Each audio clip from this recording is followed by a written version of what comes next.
सबको नमस्कार। फिलहाल मैं आपके समक्ष श्रद्धा सर्ग यानी कि कामायनी के जो तीसरा सर्ग है इसका सारांश प्रस्तुत करना चाहूंगी। तो यहाँ पहले मैं इसकी जो संक्षिप्त कथा बताने की कोशिश करूंगी।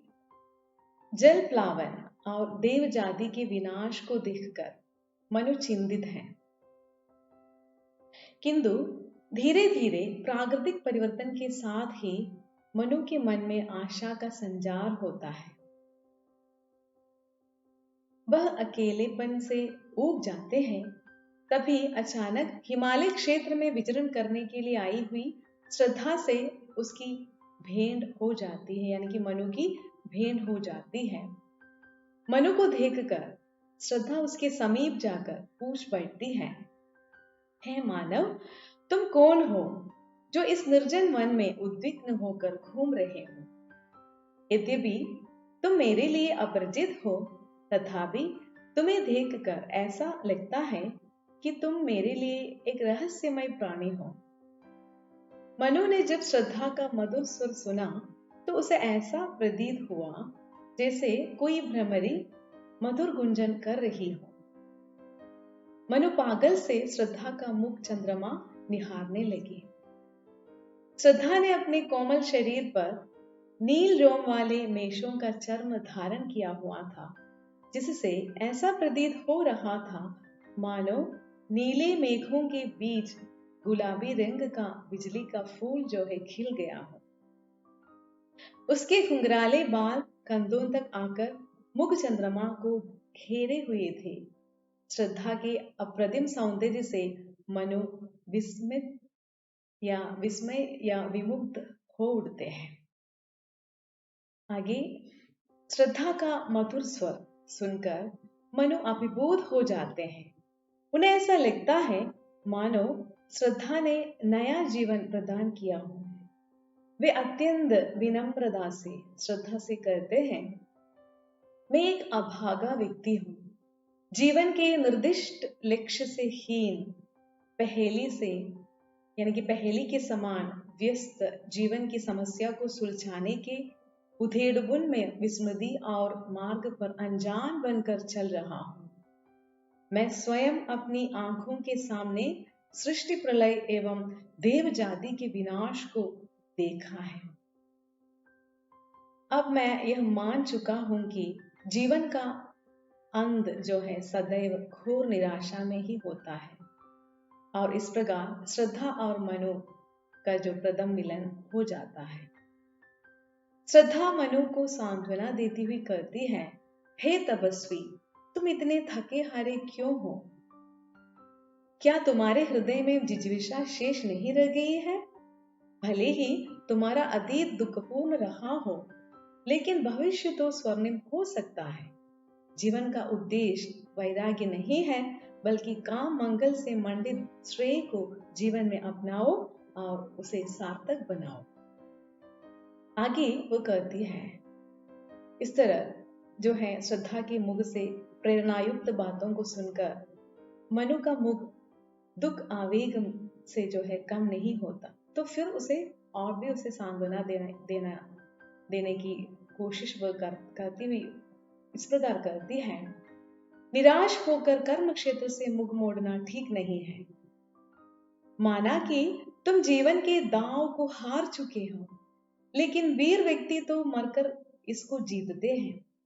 जीवन का लक्ष्य केवल तब साधना ही नहीं, बल्कि कामजन्य आशा का आह्लाद जो है वो भी अपना महत्व है जिंदगी में।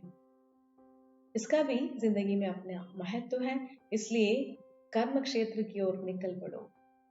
प्रकृति के यौवन का श्रृंगार कभी भी बांसी फूल नहीं कर सकते। वास्तव में परिवर्तन प्रकृति का शाश्वत नियम है, जिससे आनंद की उपलब्धि होती है। अतः तुम पुरुषार्थ बनकर जीवन को जियो, जिसमें मेरा पूर्ण सहयोग तुम्हें मिलेगा। मैं वचन देती हूँ, मैं वादा करती हूँ कि आज से मैं स्वयं को तुम्हें समर्पित करती हूँ। मुझे विश्वास है कि मेरा साथ पाकर तुम संसार के सभी सुखों का भली प्रकार से उपयोग कर सकेंगे। और इस प्रकार श्रद्धा ने अपने वचन सुनाकर मनु को कर्म क्षेत्र की ओर अग्रसर किया, जिससे उनके जीवन में आशा की किरणें जगमगाने लगी और वे कर्मठ होने लगे।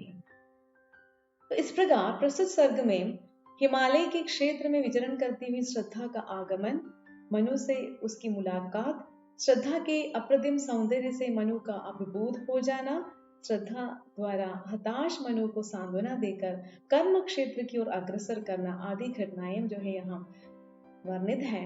आगे हम पंक्तियों पर आश्रित जो सारांश है उस पर विचार करेंगे। तो मनु जब जल प्लावन और देव जाति के विनाश को देखकर चिंतामग्न अवस्था में बैठे हैं, तभी अचानक कोई आकर उनसे पूछता है। वहां आगंतुक शब्द का प्रयोग किया है, तो वो कौन है इसका कोई पता तो नहीं है, इसलिए ऐसा बताया गया है। समुद्र की लहरें जिस प्रकार अपने थपेड़ों से अपने अंधस्थल की मणियों को निकालकर किनारे पर फेंक देती हैं, उसी प्रकार संसार सागर की थपेड़ों को खाकर इस शून्य एवं निर्जन प्रदेश में रहने वाले व्यक्ति तुम कौन हो, इस प्रकार का सवाल। तो जिस प्रकार मणि अपनी कांदी से संपूर्ण वातावरण को जगमगाती है, उसी प्रकार तुम भी मौन बैठे अपनी सुंदरता से इस निर्जन को आलोकित कर रहे हो।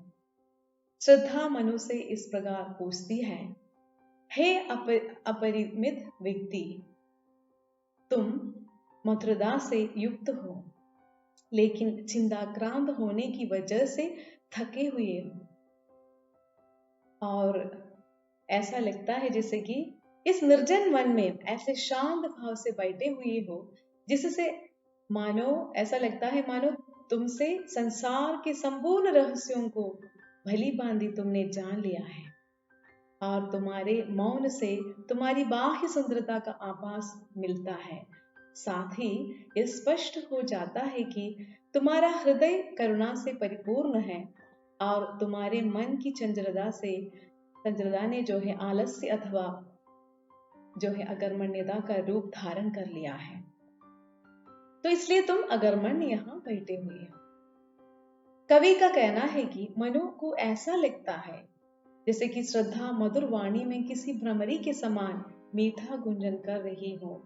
उसकी मीठी वाणी ऐसी निकल पड़ी थी जैसे आदि कवि का जो आदि छंद इस तरह, यानी कि क्रौंच वध को देखकर महर्षि वाल्मीकि का स्वर कविता बनकर फूट पड़ा हो, मां निषाद। इस तरह जैसे कि श्रद्धा की मधुर वाणी सुनकर मनु अचरज में पड़ गए। उनके शरीर में एक हलचल सी दौड़ पड़ी, मानो कोई बिजली का झटका लगा हो, और वे यह जानने के लिए आकुल हो उठे कि यह मधुर वाणी किसकी है, जिसको सुनते ही उनका मौन भंग हो गया है।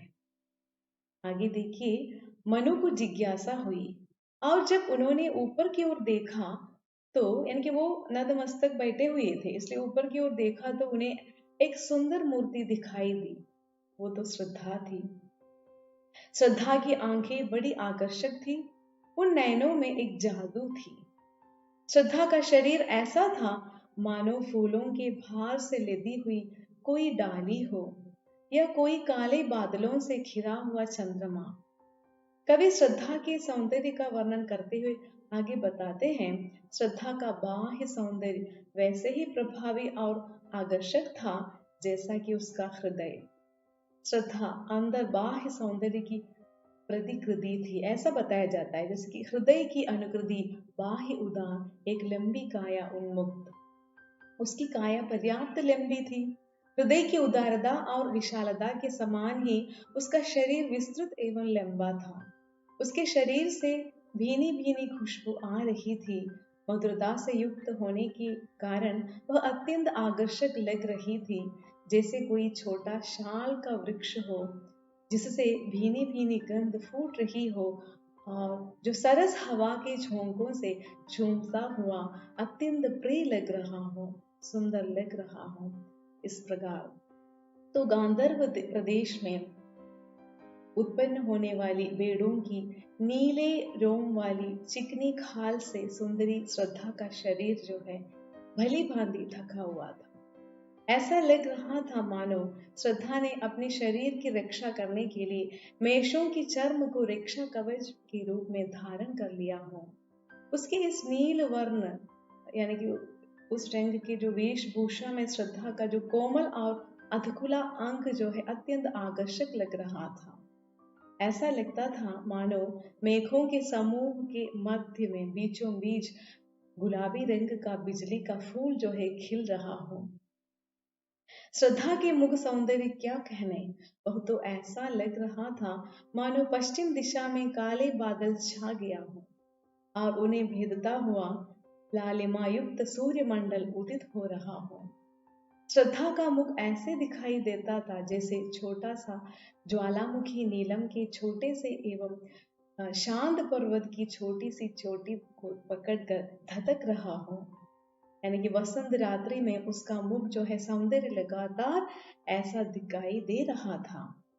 श्रद्धा के इस सुंदर मुख के समीप ही कोमल और घुंघराले बाल जो है दोनों कंधों का सहारा लिए हुए पीछे की ओर लटके हुए थे।